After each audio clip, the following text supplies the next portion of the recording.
Sridhanya Vasan from grade 3. I am going to chant Shiva Panchakshara Stotram.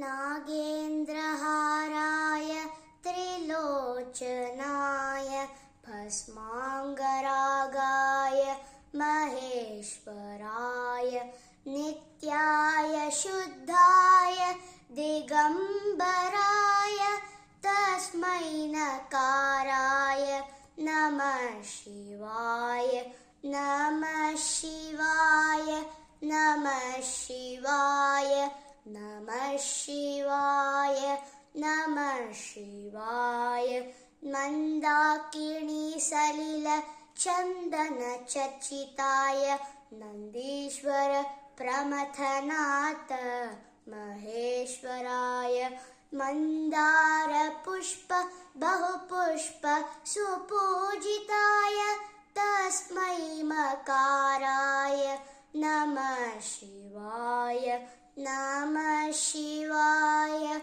Namah Shivaya Namah Shivaya Namah Shivaya Shivaya Gauri Vadanabja Brinda Suryaya Dakshadvaranashakaya Shri Neelakanthaya Vrishadvajaya Tasmai Shikaraya Namah Shivaya Namah Shivaya Namah Shivaya Namah Shivaya Namah Shivaya Vashishta Kumbhot Bhava Gautamarya Munindra Devachita Shekaraya Chandrarka Vaishwanara Lochanaya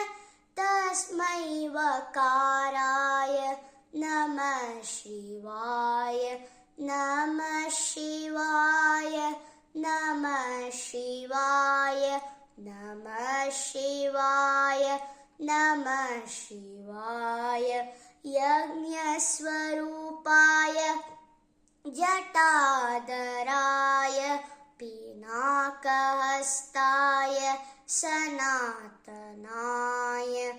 Divyaya Devaya Digambaraya